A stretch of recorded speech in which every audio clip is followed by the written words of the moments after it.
Hey everyone, welcome back to Joy at Work. It's March 11, 2022.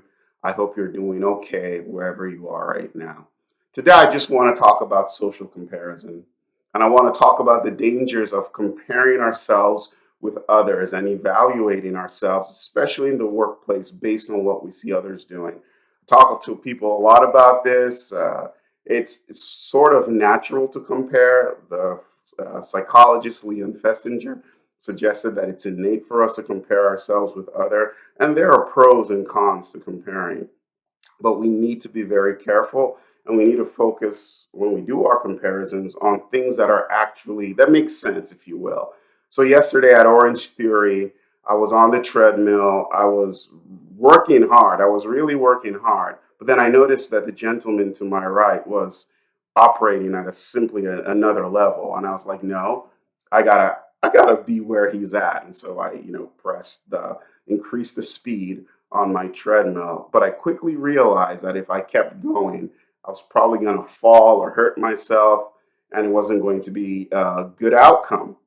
And so I was reminded there and then that even though I had looked and I had compared and I had seen that I was not operating at the level he was, I had to be honest with myself and recognize that I was not ready to function at that level, to run at that speed. And that's an important thing that we all need to take into consideration when we do comparisons. It's not just enough to say, hey, we both came to this company 4 years ago. This person is a director. I'm still here, right? Sometimes we need to take a look inward and ask ourselves, do I have the competencies required to operate at that next level? And if you do, then of course advocate for it. But in my experience, sometimes we don't. We're not ready. I know that for me, that's been the case. And when we see that we're not ready, that shouldn't discourage us, even though sometimes it may. It should be the thing that spurs us on to thinking about how we can get better and what we can do to, develop our skills and become more competent in what we need to do. Sometimes, though, we don't even really want to be in those positions. Sometimes we just need to be content with what it is that we're doing at that particular time. So we should always ask ourselves, even when we compare with others, we should ask ourselves, we should be able to take somewhat of an objective look at what we're doing wherever we find ourselves and ask and answer the question, what contribution am I making where I find myself today? What kind of contribution is it? And then think and reflect on how we can make better contributions around us. Social comparison is just something that we all do, we all engage in. When in the workplace, when somebody gets promoted, people are like, well, why isn't that me? And sometimes that could be the thing we need to maybe help us move forward, maybe.